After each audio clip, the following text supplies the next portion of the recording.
assunto é com Murilo Rocha. E aí, Murilo, bom dia. Bom dia, Bruno. Bom dia, Luciana. Bom dia. Bom dia, ouvinte da Band News. Comentário inicial hoje, dando continuidade àquele assunto que a gente trouxe ontem aqui, que talvez seja um dos assuntos mais falados aí país afora, que são essa manipulação dos jogos no Brasil, né? Essa lebre foi levantada aí a partir de uma investigação do Ministério Público de Goiás. Das apostas, né? Sobre as apostas de jogos, né? Os sites de apostas com quadrilhas aí, aliciando os jogadores para adulteração aí de jogos do brasileiro, né? Tanto da Série A quanto da Série B. Até agora o que você descobriu, a maioria dos jogos relativos a 22, 21, mas com certeza também pela extensão aí do que se descobriu até agora, vão ser também, né, identificados jogos este ano.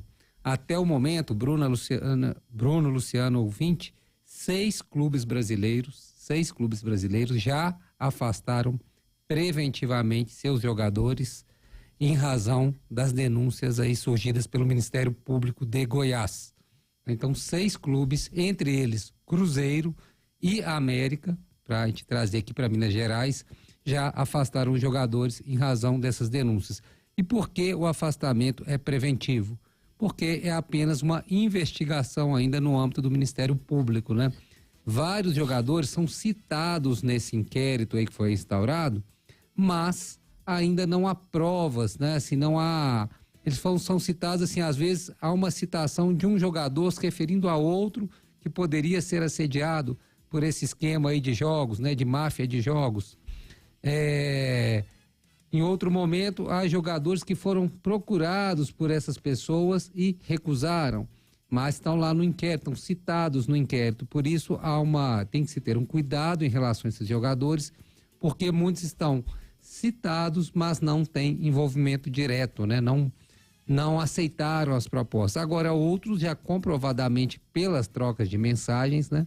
Vamos lembrar, como eu disse, ainda está no âmbito da denúncia do Ministério Público, da investigação, né? O Ministério Público nem ofereceu denúncia ainda. Ainda ele está apurando os fatos. Alguns jogadores já com mensagens, né? Confirmando que aceitaram receber aí 50, 15, 30 mil reais para, infelizmente, né? E lamentavelmente, manipular aí resultados de jogos. Alguns casos tomarem cartões amarelos ou vermelhos para favorecer as apostas dessas quadrilhas. Alguns aí de chutar a bola para fora, enfim, né? Escanteios, exatamente. Alguns casos, né, bem peculiares, por exemplo, o primeiro deles, né, o zagueiro Bauerman, que já foi do América, está no Santos, quem foi pago para receber um cartão vermelho e em 2 partidas não conseguiu receber. Na segunda só recebeu quando o juiz apitou. Aí não valia mais nada para aposta. Né? Aí ele foi expulso, mas para as casas de apostas já não valia mais nada, ou seja, a quadrilha aí que apostou no Bauerman se deu mal. E outro caso curioso é o Natan, que jogou aqui no Atlético, teve passagem pelo Atlético, jogou ano passado pelo Fluminense e hoje está no Grêmio. No ano passado, quando jogava pelo Fluminense, parece, é o que tudo indica pela troca de mensagens, vamos lembrar, né? Ainda não há uma consolidação dessa denúncia, mas pela troca de mensagens, ele se comprometeu também a participar de um esquema, né, de uma adulteração de uma partida do Fluminense. Acho que era tomar um amarelo, senão... Exatamente, mas ele não foi nem relacionado pelo Fernando Diniz para entrar no jogo. Aí é engraçada a conversa dele com a quadrilha, engraçado, né? Assim, entre aspas, ele se justificando, né? Falando que o Fernando Diniz meteu o louco e nem o relacionou para esse jogo, então ele não poderia atender a quadrilha ali, os criminosos, né? Que queriam que ele entrasse em campo e forçasse um cartão ali para gerar dinheiro em quem apostou nesse quesito. Então ainda muita coisa vai sendo levantada, né? As próprias casas de apostas algumas já estão se manifestando, se isentando dessa questão, e eu achei muito interessante a entrevista ontem do goleiro Rafael Cabral do Cruzeiro após o jogo com o Fluminense. Rafael Cabral jogou na Itália e ele foi questionado aí tanto sobre o Richard do Cruzeiro, que é o jogador que está afastado preventivamente, como também sobre a questão na Itália, onde há muitas casas, né, onde esse esquema de apostas já é mais antigo E onde houve grandes escândalos aí no futebol, até a Juventus foi penalizada aí, rebaixada durante um período, exato, foi para a terceira divisão, bem lembrado pelo Bruno, por envolvimento nesse esquema de apostas de jogos, né? E o Rafael falou que lá na Itália, né, primeiro ele lamentou e falou que isso pode manchar de forma muito profunda a imagem dos jogadores e do futebol brasileiro, e falou que na Itália os clubes inclusive realizavam palestras preventivas com os atletas para tentar blindar eles desse tipo de assédio que ocorre, né?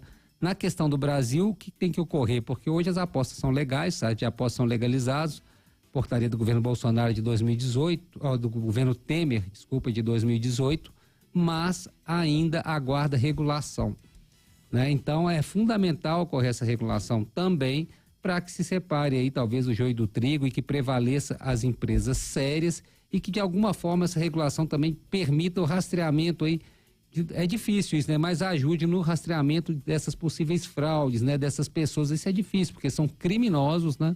Que assediam os jogadores nessas quadrilhas. É engraçado que ainda, logicamente, o foco da imprensa nesse momento são os jogadores, né? O futebol. Mas depois também vai ter que virar o foco em quem são essas quadrilhas, né? Que parece que já tinham até muita intimidade com alguns jogadores e já atuavam aí nesse setor há algum tempo. Então esse assunto ainda vai render muito, né? Ontem foi acionado, a CBF soltou uma nota falando que não vai paralisar o Campeonato Mineiro e o Campeonato Brasileiro, nenhuma competição no Brasil vai ser paralisada por enquanto, em razão dessas denúncias, e que acionaria o governo federal e o Ministério da Justiça pedindo a entrada da Polícia Federal no caso. Logo depois, o ministro Flávio Dino, ministro da Justiça, se pronunciou falando que já enviou aí, né, um ofício à Polícia Federal pedindo a investigação desse esquema de manipulação de resultados de jogos no Brasil.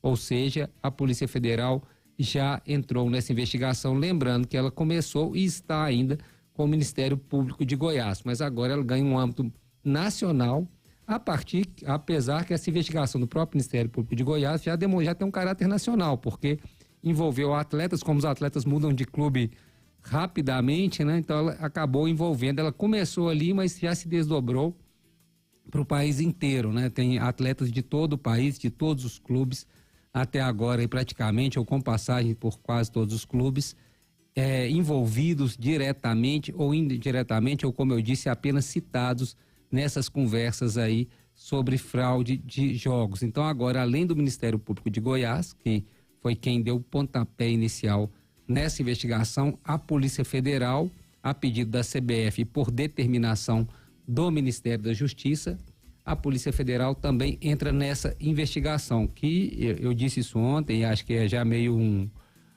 quase um senso comum, já podemos aí quase classificar como talvez o maior escândalo aí do futebol brasileiro. Lá no início dos anos 2000, houve um escândalo envolvendo um árbitro, né, um juiz brasileiro.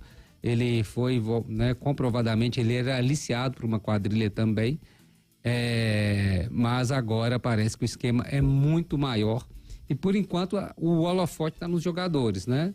Mas teme-se que ele envolva também outros personagens do futebol, né? Mas por enquanto o holofote está em cima dos jogadores e dessas quadrilhas. E logicamente os sites de apostas também entram, apesar que em tese eles são vítimas, né? Desse esquema, dessa fraude, em tese eles são vítimas porque as quadrilhas estariam de certa forma, né, pagando jogadores para faturar em cima dos sites de aposta, mas também eles precisam dessa regulamentação, né, para poderem aí atuarem de forma correta no Brasil, com taxação e com tudo mais, com todo tipo de fiscalização, como qualquer setor, né, que tem direito aí de operar no Brasil.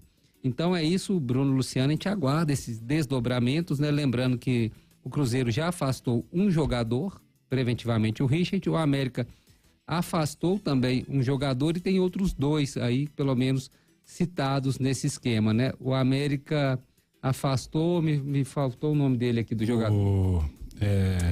Eu vou lembrar. Belmonte, Dadá Belmonte. Dadá Belmonte ou foi o Nino Paraíba? Foi o Nino Paraíba. Nino Paraíba foi afastado e Dadá Belmonte e o Mateuzinho também estão citados, mas ainda o América não se manifestou oficialmente a respeito desses dois jogadores. Até agora, apenas o Nino Paraíba, o América se pronunciou de forma oficial, afastando preventivamente. É isso, Bruno, Luciana.